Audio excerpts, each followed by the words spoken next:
Hi, my name is Carrie Ray Barnum. I'm the Executive Director of New Shelves Books, and we are here for Free Advice Friday, the hour every Friday where we get together to talk about publishing, book marketing, anything along the author journey. You can join us live at newshelves.com/FAF for Free Advice Friday, or you can live stream on Facebook or watch the replays on YouTube at youtube.com/newshelvesbooks. So we have some friends with us today who have questions, and we have some emailed questions that we are going to cover. The first question that we have is about a minimum page number on KDP. And yes, baby, there is a minimum page number depending on if you're doing a print color book or a print black and white book. Now, if you're talking about ebook, I don't think I've ever run into a minimum on an ebook. And I've seen some pretty darn short ebooks. But I don't think I've actually ever run into that with an ebook. But with a print book, there are certain minimums for KDP, and it also depends on if it's a hardcover, if it's a soft cover, and again, if it's in color or not. So for a paperback, your minimum page count for a paperback is going to be 24 pages. And that's your minimum there. And for the hardcover, I want to say it's the same. Of course, hardcover would typically be going through Ingramspark for this, if it's like a kid's book. So hardcover on KDP is a minimum of 75 pages.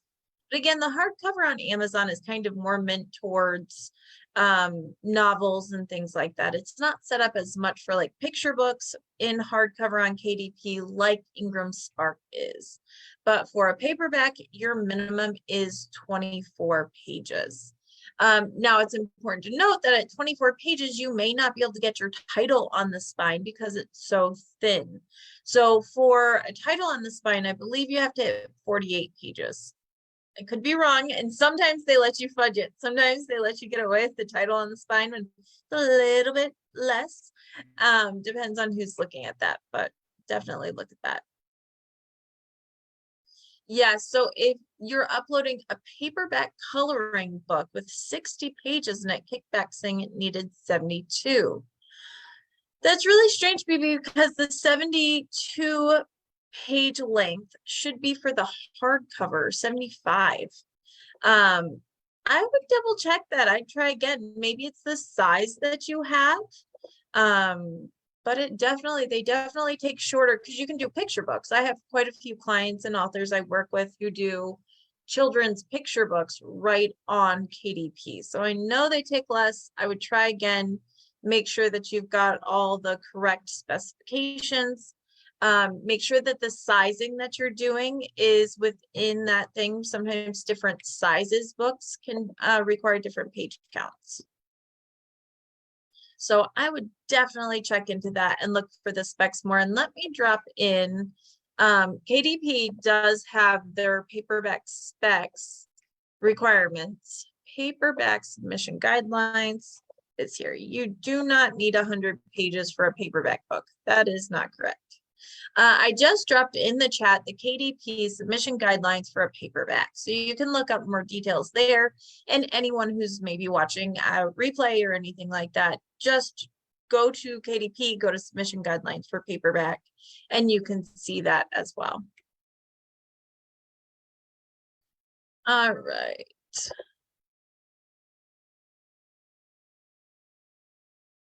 Let me see. All right, my second picture book debuts on September 27th next week. Yay! Congratulations, Pat. When should I start running ads on Amazon? So there's two schools of thought with that, Pat, and I'll tell you both of them. One school of thought is that you would start running ads kind of now, as soon as the book is up and available to start getting traction. However, I have found that doing pre-order campaigns rarely is going to get you book sales unless people really know who you are and you've built a name for yourself. People are not typically pre-ordering a book from an author they may not know. Even bigger name authors, I'm seeing their pre-orders go down because I think that they just want to hold on to their money until they can get a product. So pre-orders, in my opinion, are down a little bit, especially for a print book. So you can run ads now and try to start to get traffic, but keep in mind that the Amazon algorithms do read that. So if you're getting traffic to your book, you're getting clicks and you're getting no sales, the Amazon algorithms will read that and they'll think, something's not right. And then the algorithms may not give you as much love. So I wouldn't do that for too long in advance. Also keep in mind, it's my rule of thumb that if you want conversions on your Amazon ads, you need to have a minimum of 15 reader reviews, 15 star reviews. They don't all have to be written, but you need a star reviews with some written reviews. So if you are confident that you will get those as soon as your book comes out, then sure, start your ads early. But if you are not, if you know it may take you a little while to ramp up those 15 reviews, my personal suggestion is that you wait to run any ads until you hit the 15 review mark, because those reviews build social credibility and social trust. Studies show us that 86% of people look at reviews, that people trust written reviews, even on Amazon. They trust those as much as a trusted friend. So we know that those reviews really make a difference in your conversion from a click to a sale, which will help your Amazon algorithms. We need that click to sale, or else Amazon's going to be like, hey, this book's a dud, and not, it hurts your algorithms, which hurts your overall sales. So it depends on where you're at and what you're comfortable with and how soon you can get some reviews up once the book launches.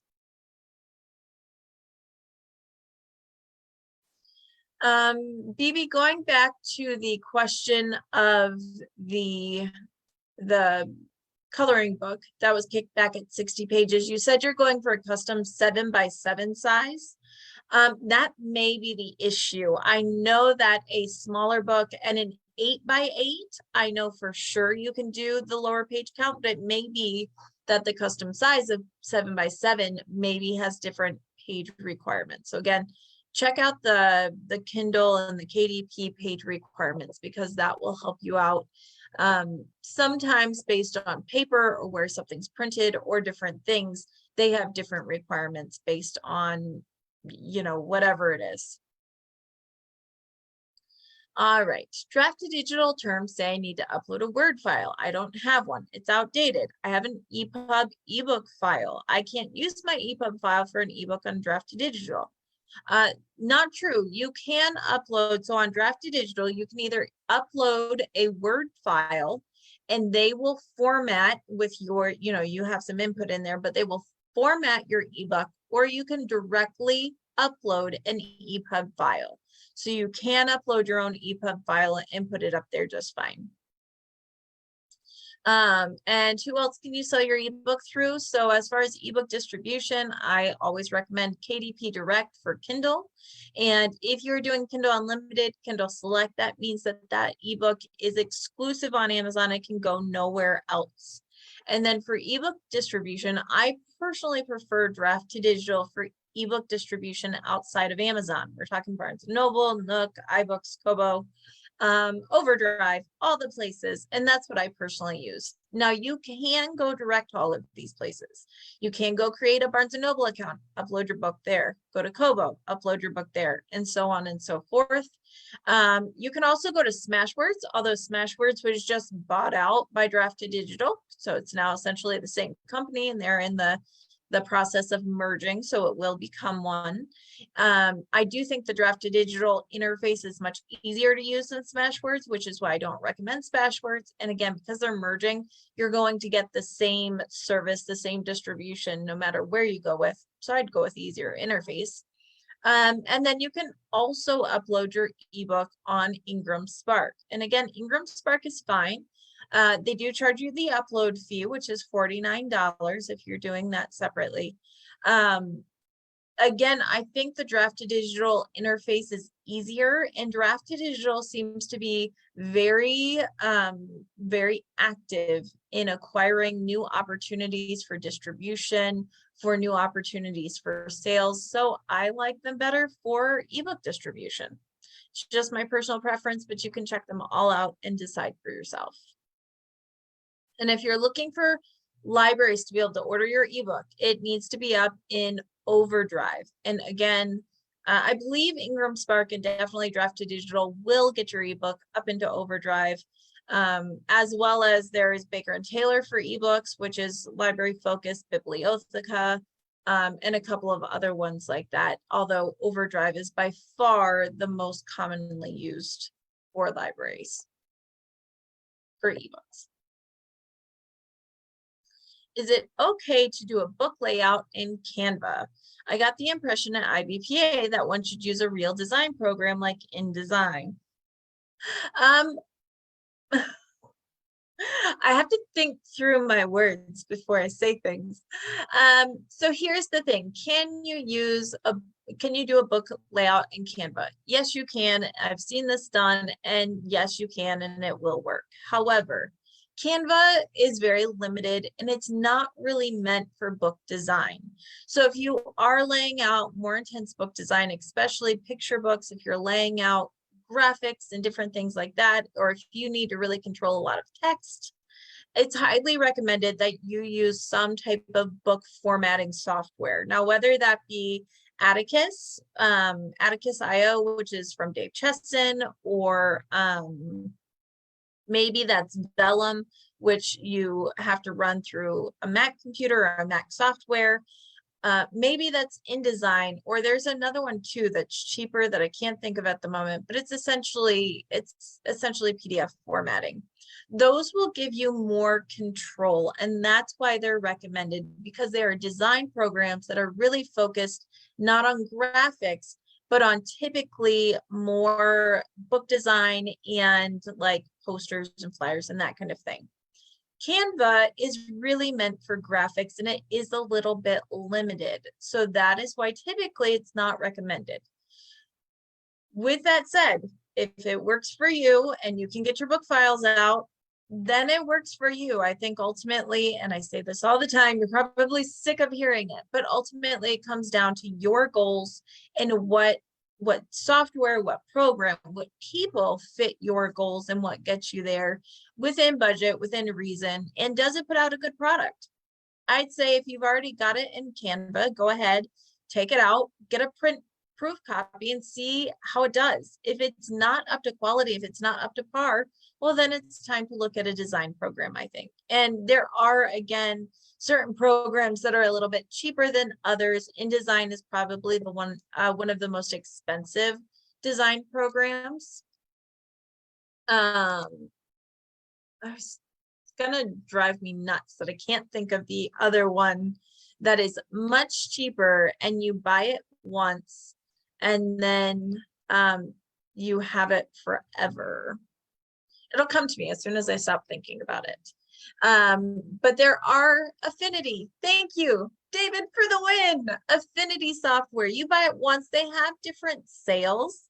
And sometimes you can get it for as cheap as like $50 and you have it forever and ever. Amen.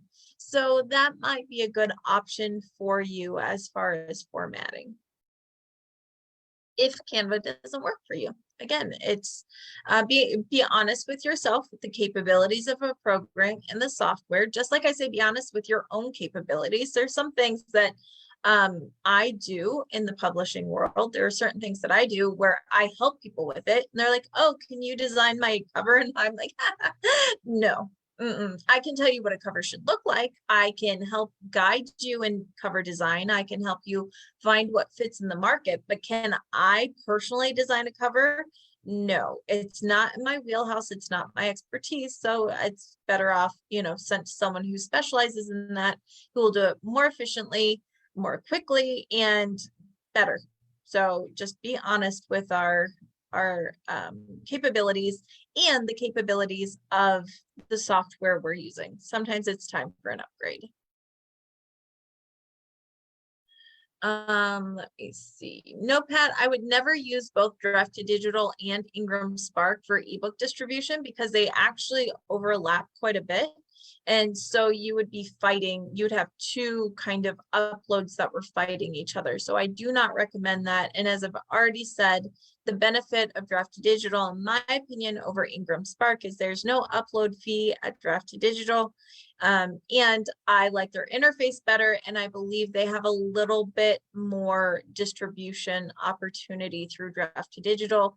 And they're pretty active in acquiring new distribution opportunities, which I really appreciate, because I think if you're going to go wide, you need your book in as many places as possible to get as many sales as possible.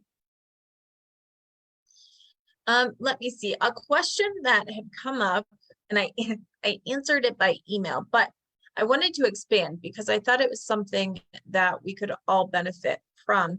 And the question was, if a book is available for pre-order only and a non-updated file is available during some of the pre-order period, when that book goes live, is there a risk or any chance that the people who pre-ordered the book will get the old file?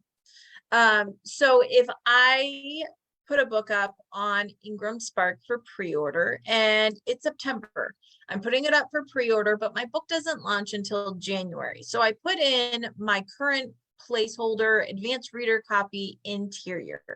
If I upload that and I upload the book file for pre-order, and then come December, it's closer to launch, I've got my final file, I upload my final file. The question is there any risk that someone will get a book printed when the book launches with the old file? And the answer is no, because we're using print on demand, because everything is so based on when the book goes live and it's all print on demand, it's not printed in advance.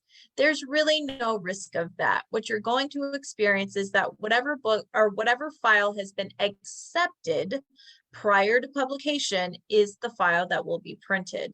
And same thing when we have a book file, let's say we have our book up on KDP and we need to update our interior file.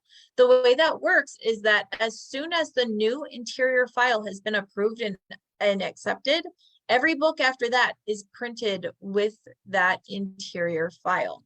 So there's really no worries of that. I do recommend best practice that when you're uploading a pre-order and you have kind of like a fill-in file, I do recommend that you have your final files up. That was a lot of F's.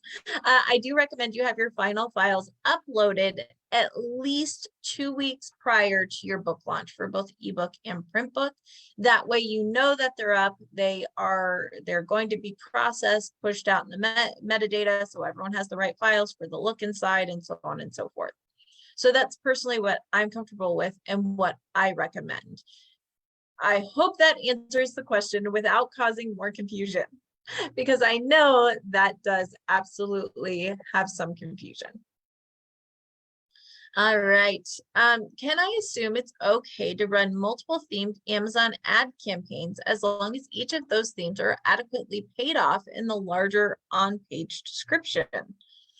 So I think you're saying, can you, like, if I have a book that is, let's see, if I have a book that is about a female cop breaking boundaries, and like one of the first female cops out there who was promoted and pushed back and had a lawsuit for discrimination and harassment, can I have different campaigns? Can I have a campaign that's all about police memoir and that kind of thing? Can I have a campaign that's focused on the politics of it? And can I have a campaign that's about women empowerment? The answer is yes, as long as when people come to their page, you are delivering what you've promised. If I've promised a book, my Amazon ad campaign, if I focused it on women empowerment, and I have my 150 characters, my little description that says something about women taking the rights back and, making history by becoming one of the first women to be promoted within the ranks, then I darn well better deliver that in my book description. That better be what the book's about. And if I say this book is all about a police memoir and about what it was like to be a police officer in the 1950s, well, then again, that better be what I deliver when it comes to the Amazon sales page. If you have a fiction book and it's a cross between a thriller sci-fi, I can mark it to sci-fi and I can mark it to thriller and I can separate those. But when they come to my book page, there better be enough of each that there is conversion. And that's what you need to look at is, yes, are you getting the clicks, but are those clicks converting into sales? Because if they're not, if let's say that I'm promoting a book about a sci-fi thriller, a sci-fi thriller, yeah, let's go with that. Then if I'm promoting sci-fi and I'm promoting thriller, but I'm only getting readers who are buying through the sci-fi ad and not the thriller ad, well, then we've got a problem then, don't we? Because we're not converting, which means that the thriller opportunity, the thriller ad is not really a great ad because it's not selling anyone on that product in the end. So you can market to multiple people, but you do have to be careful that it's converting well and that you're delivering what you're promising on your Amazon sales page. When do you use BookBub? Typically BookBub. So BookBub, for those of you that don't know, is a discount ebook site. So they have a huge mailing list, huge, that is broken up by category. So people who sign up can say, I really love romance, or I really love thrillers, or I really love self-help books. And they get discount emails sent to them daily, based on what they like to read. And those discount books are $4.99 or less. Typically, they're going to be around 99 cents or $1.99. And those get sent out. So as far as BookBub, if you would like to be featured in one of their mailings, you have to apply for what's called a feature mailing, which is where you get mailed out for a discount book. And this is a huge opportunity. Very often, if we're talking about fiction, you will see sales in a single day, upwards of 1,000 copies. I've seen as many as 3,000 ebooks sold in a single day due to BookBub. So this can be a huge opportunity for authors to sell a lot of books if they're pushing for a bestseller, either on Amazon or USA Today bestseller even, because keeping in mind USA Today, you typically are going to be trying to sell 3,000 to 5,000 copies in a week. So like this is huge opportunity. The thing is that BookBub does actually, they choose what books go in there. They want to make sure that they're keeping people on their readers list and on their mailing list by offering books that they really want. So there is a vetting process. Typically for a BookBub, they are looking for either trade or professional reviews. They're looking for reader reviews. They're looking for interest, and they're looking in hot topics. So if it's nonfiction or something like that, they want to know what's trending. If it's January, you can bet your bottom they're going to have a lot of cooking, a lot of self-help, and a lot of like goal-oriented books. If it is February, romance is going to go crazy and they're going to be going for that. If it's around Christmas, they're going to have a lot of Christmas themed books. So they do vet to actually look and see what books might benefit their reader group. And you do have to get approved, and then you do have to pay to be listed in BookBub. Now, as far as when do you use BookBub, typically you don't want to do a BookBub ebook promotion until your book's been out for a while. I would start applying between 3 to 6 months into your book being launched at the earliest. And you need to make sure that you have a good amount of reviews from readers. Amazon reviews are fine before you start pitching. Now, there has been some talk that you have to have 50 reviews or you have to have 100 reviews, or you know, people put numbers to it. But I got a BookBub this week. Well, yeah, this week. I got a BookBub this week for a book that has 24 reviews. So you can do it with less reviews, but the book better stand up. It either needs to come from an author that's got other great books, or it needs to have great trade reviews or different things. So there's no hard and fast numbers, but there are certain things you want to make sure that you're doing. Your book should not have been discounted anytime in the last 3 months or so. They can tell they don't want a book that's already been discounted recently. You do need some recent reviews. You need to be selling books. They look at your ranking to see if your book is already kind of selling. So there are different options there, but just a basic rule of thumb, I would not even start applying for BookBub until your book's been out a minimum of 3 to 6 months.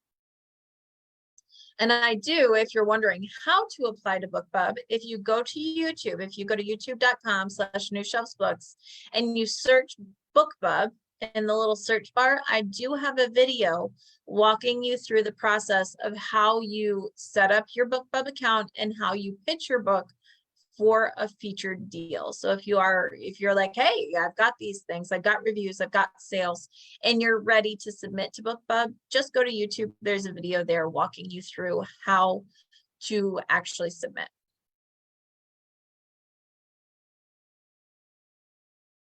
The pictures, usually 3 that are above the reviews on Amazon and below the bio and book info, really help to sell a book. Are these done by Canva? I want these for my next published book. So I think, Kim, what you're talking about is A+ content. So Amazon A+ content is the cool content that is like right below a book description. The publisher can put it in. So if you're self-published, you can do this through KDP. And I will once again say we do have a full tutorial on this, plus Canva templates, because yes, you create it in Canva, over on our YouTube page. Let me share my screen. I'll just show you real quick.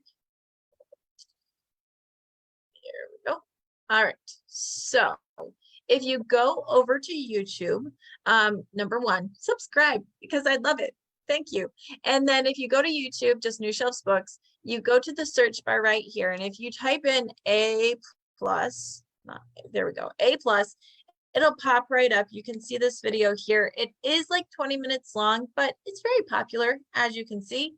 So you can watch and see exactly how to put A+ content up after the Canva ad, because Canva loves me now. So you can see how to put A+ content up, and it's also gives you a link on my website where you can go get the review or the actual template for Canva, and it links to Canva. So you click on it, and if you have a Canva account, it'll open up the template right there, and then you can plug and play. And what that looks like, let's see. I've completely, here we go. I'll use this one because it was just up, so I know exactly where it is and what it looks like. Oh, look, let's see. A book does have to be live to have, the book has to be live and published to have A+ content. So, let me see. I know this one does. Give me a minute. I know we have it here. All right, so right here, when you go down here where it says from the publisher, this right here is your A+ content. And yes, it can help sell the book. It needs to be dynamic. It needs to be interesting. This is great for a kid's book because it really is a way to highlight the actual illustrations of the book. For sure. Now, if this is for an adult fiction book, I would not so much recommend that you have photos of the inside of the book. However, you may have seen it like as the cover broke up into 3 pieces, or you may have seen it as quotes from reviewers and that kind of thing. So this is what we call Amazon A+ content. And so that is what this is. You absolutely have access to it as a KDP self-published author, or if you have a publisher, your publisher has access to this as well. So there are options to getting that up, and it can be very popular for sure. And then I did also, so again, if you go to the YouTube channel, by the way, if you search book Bookfunnel. Oops, not Bookfunnel, BookBub. There's Bookfunnel too, though. Hey, we have lots of tutorials. BookBub, how to submit an ebook to ebook for a discount deal. That's right there as well. So you can go see that. All right. There we go. All right. Let me see. We had all cool, Eileen. All right. Let me see. Yes. The other question I got this week was about how to get your book specifically into gift shops. Now, if you have a book that's perfect for gift shops, one of the biggest or most common places to see gift shops is going to be in hospitals. So I often get books that people think are perfect for hospital gift shop. Maybe that is a book about maybe it's kind of like a self-help or healing or grieving book. Maybe it's a book about, I just lost all my words. Maybe it's a book about adversity and pushing through. Maybe it's about a specific disease, and maybe it's a children's book. Maybe it's a children's book about cancer and about, how the family reacts and having a good optimistic outlook through cancer. Maybe it's just a children's book that you think would be good because it talks about going in and out of the hospital and how it's okay or it's comforting, whatever it may be. I get questions a lot about gift stores, particularly for hospital gift stores. And if that is something you're interested to get into, many of those gift shops and retail stores do order through Ingram. So you would want to get your book into Ingram, either through a book distributor if you're doing offset print, or going through Ingramspark for print on demand, which will get you into Ingram, and then you can pitch out gift shops and retail shops. However, there is a store or a company called Lori's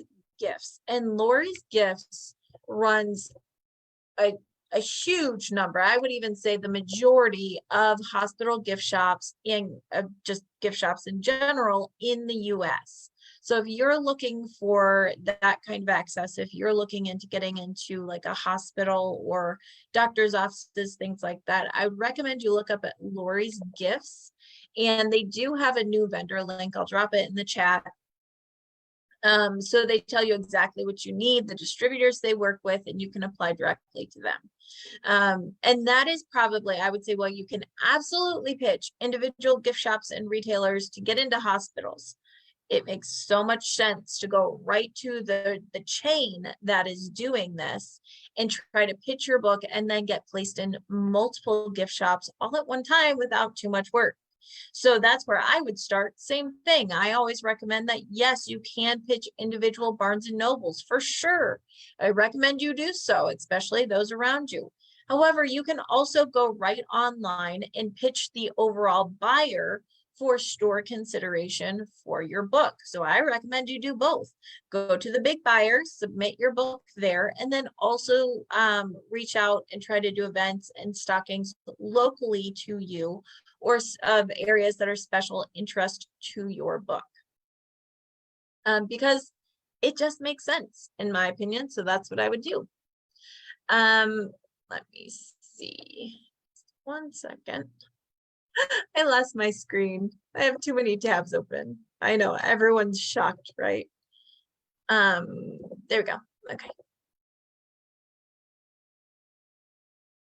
All right, the next question I have up here is all about library marketing and what New Shelves has coming up for library marketing. And so we do actually have, and I haven't really promoted it too much because we've had so many people ask that I was just sending it quietly to them first, but we do have a library mailing coming up in October, Pam, for books, and that's split up into children's books, fiction, and nonfiction. So I'll share my screen and show you all. I just dropped the link in the chat, but we are doing this. So it's a mailing that New Shelves does out to 7,000 librarians in the US. That's where we have permissions. That's where we have contacts. So these go out to 7,000 librarians in the United States to to recommend books to them. And so what it looks like is like this. Your listing has a picture of your front book cover. You have a short spot for a short book synopsis or a hook or a marketing copy. This is short. And the reason why is it's a hook. It's not your full book description. We do link out for libraries. We link to Amazon. We link to Ingram, Baker and Taylor, if your book's available at Baker and Taylor, Overdrive, so they can see your full book description, all your accolades there. This is just meant to be a hook. So we've got your cover, we've got your kind of hook there, and then we have your book description here. I'm sorry, not your book description, your pricing and your ISBN. And then we've got your click to learn more. So then people can go and read everything there. And we do allow a spot at the end for, you know, one short either review or notable, like this book happens to have 1,500 5-star reader reviews on Amazon. That's a big deal. So that's what we chose to promote on that book. And this goes out to 7,000 librarians. It is $199. So for $199, you get one book listed. You get a listing like the one you saw above created that links to all of your sales page, and you get your book presented to 7,000 librarians. I'm closing this down on October 3rd because, again, we've already had quite a bit of interest and people sign up for it.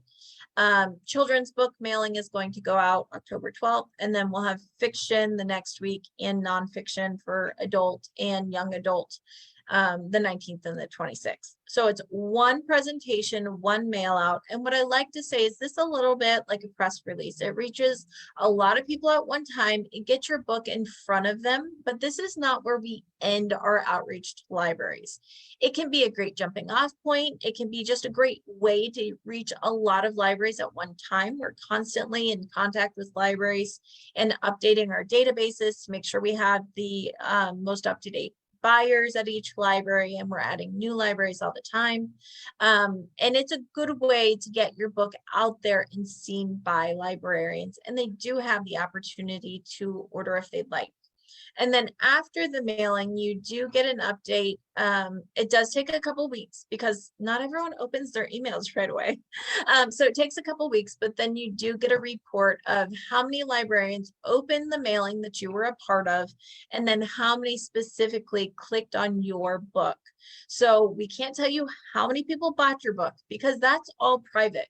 Due to privacy laws, we can't see who buys the book, and we can't even tell you how many people buy the book. That will show up in your sales platform. So if you are self-published and you send people to Amazon, that would show up here in KDP reports. If you are self-published and you have your book up on Ingram through Ingramspark, it would show up in your Ingramspark reports. All we can tell you is how many people clicked on your book cover, your sales page, and went to your sales page. From there, it's the job of your sales page, your marketing copy, and your reviews to sell the book. And then you can kind of watch and see if you get some sales there. But we will make sure that you get presented to librarians, that they see your book, and you have the opportunity of sales. And as I always say, if your book is not seen, it cannot be bought. And that's what this is all about. So if you're interested, again, this is available. It's in the chat links, so you can find that there, and this will close down October 3rd. So if you're interested, I recommend that you do sign up sooner rather than later. We also cap how many books we take in each category because we don't want to present too many, so just keep that in mind. Let me see, I had some Q&A come up. Do the libraries accept self-published books? They absolutely do, as long as that book is professionally done. And what I mean by that is what I always say. Does it have a cover that fits the genre? Does it have, is it well done? Does it have any reviews, whether they're reader reviews or professional reviews? If your book is well done, absolutely. I sell self-published books into the library market literally on a daily basis. So they do absolutely take those. And sometimes, again, all we can do is present it to them. And sometimes it's not what they're looking for. Sometimes it is. but it's a lot of exposure and it's a lot of pitching. And yeah, you can do this on your own. And I recommend that you do pitch your own book to libraries, but it's all about exposure, building trust, getting your book seen more than once, because just like we have to show our book multiple times on Amazon to get it purchased, we have to do the same thing with libraries. And it is definitely a snowball effect, though. The more libraries that see your book and you get stocked in, then they're listing it on WorldCat, which we know is like a library cataloging system. So next time you present it, more libraries can see it and they see it's being stocked. And they absolutely talk to each other. Librarians so absolutely talk to each other and they make recommendations and things like that. So it is one of those things that absolutely kind of builds on itself. And if you're not sure if your book is a good fit for libraries, you can email me, you can send me your Amazon link. And I'm happy to look it up for you and let you know my honest opinion. Sometimes I tell people, yeah, it's not really a great fit right now. This is what I would do, get more reviews, or the book's not up on Ingram, or it's not available through Overdrive, you know, whatever it may be. And sometimes it's not right now. Sometimes it's a great fit. And I think you have a great chance of sales and it's worth presenting to libraries. But as always, you've got to look at your goals and if it fits in there. And yes, it is one specific title for the $199. It's one specific title. However, if you have a series, I recommend in that hook and that blurb that you fit in the rest of the series. So you talk about the first book, and then at the end, you kind of say, this book is the first in the blah, blah, blah series, which also features, and you can kind of mention out those titles as well, because that's kind of a way that you can present one book at the $199, but then get some more information in there so they know to look for your other books if it's part of a series, and that makes sense.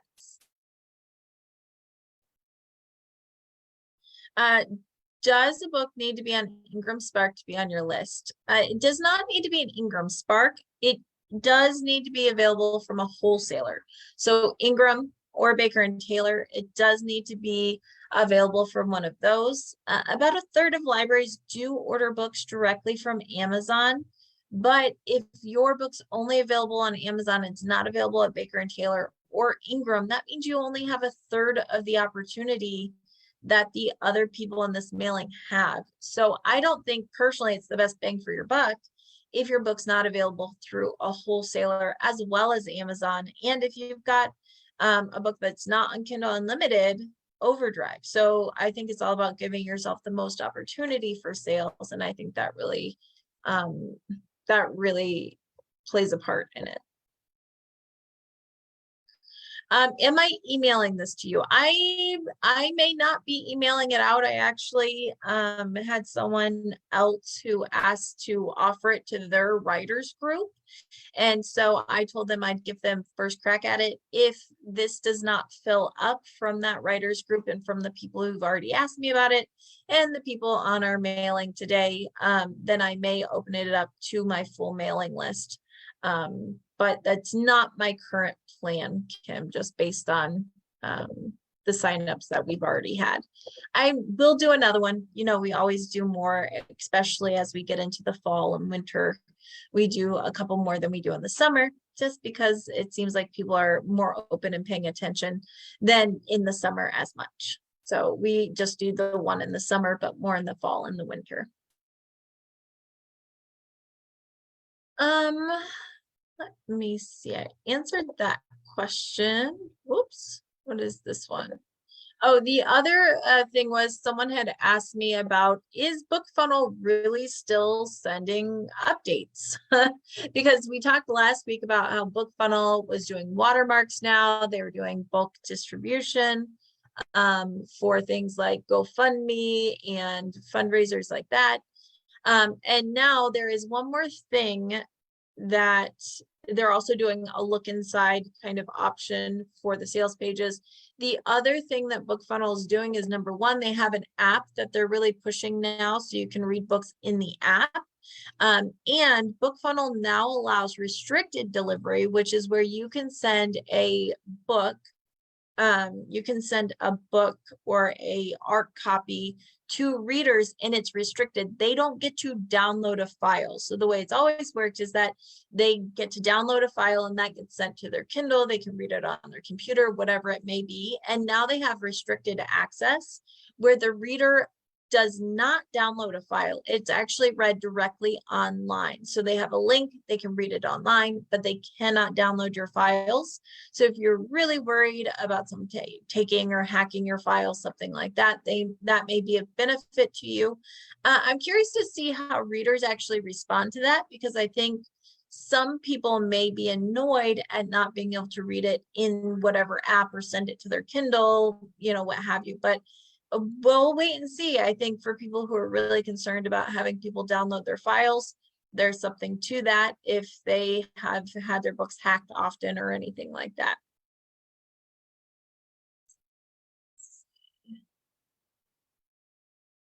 So Pam, you can click on the link or email me. If you email me, I'll send you the link. So anyone on this call who specifically asks for the library mailing, yes, I'll send you the link. You can sign up. I am not sending it out to everyone on the New Shelves list. We have over 10,000 subscribers to the New Shelves list.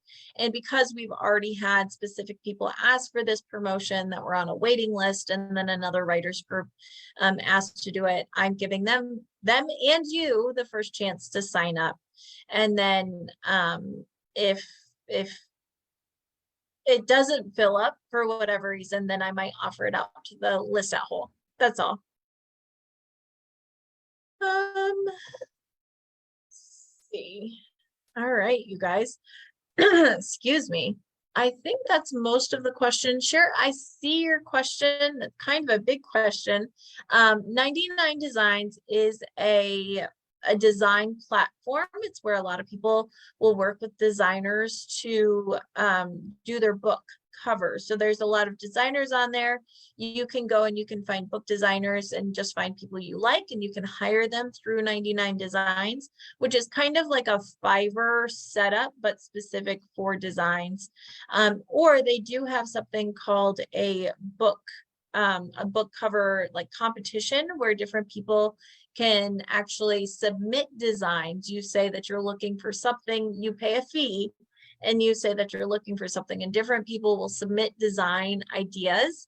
And then at the end of the competition, you pick the one that you like best, and that person gets awarded the design. They get paid, and they kind of work with you to refine the design. The other people who submit designs do not get paid. So they're kind of just doing blocked out ideas so that you can see different designs, and they're trying to win the contract essentially. If you have a question for next week that we didn't get to and you would like to have it answered, just email info@newshelves.com. I'll type it in here. There you go. Info@newshelves.com. Email it in, and then I earmark it, and that especially helps if it's something that may need some research or something like that. So info@newshelves.com. I'll answer it next week for sure. Pam, that is something I'd have to think on for you. So maybe email me that one and I'll look up a list of resources. I know I've worked with people in the past, but I don't know if they're currently taking clients. And then I also wanted to talk about this month's Publishers Weekly. So this Publishers Weekly is the fall edition, and it was sponsored, or it's got advertising on the front cover, all by IBPA, which is the Independent Book Association, Independent Book Publishers Association. Apologize. And so I had quite a few authors actually that I work with did get onto the cover, and I had a lot of people ask if it was worth it and what it looks like. So while IBPA they pay for the entire cover spread and the back.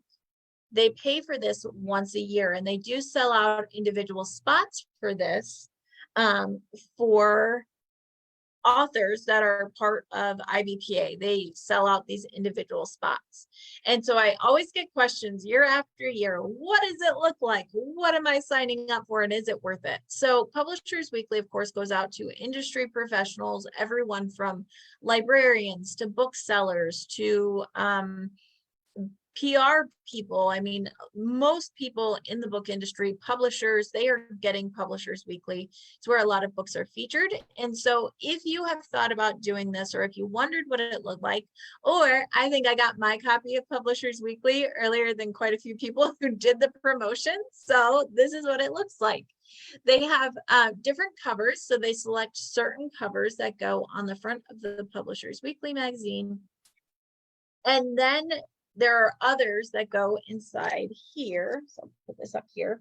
And there's like a short little description, cover, buyer information like the ISBN.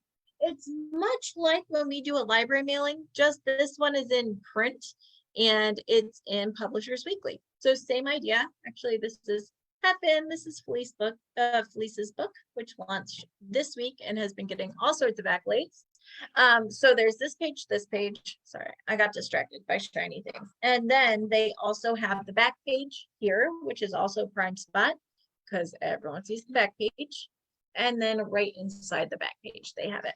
So if you have ever wondered, again, this would be for next year, but if you've ever wondered what it looks like, if it's worth it, that is what you're getting when you sign up for Publishers Weekly cover consideration for IBPA. So I hope that helps. I know, again, you kind of have to wait all year, but when those emails come out next year, if you're kind of wondering, maybe you'll know a little bit more about it now. All right, so you guys, we are right at the top of the hour, so it is time to go. If I didn't get your question, email it to me. I will answer you next week. Just send it into info@newshelves.com. Thank you for being here. I always love chatting with you all, and we'll see you next week. Bye.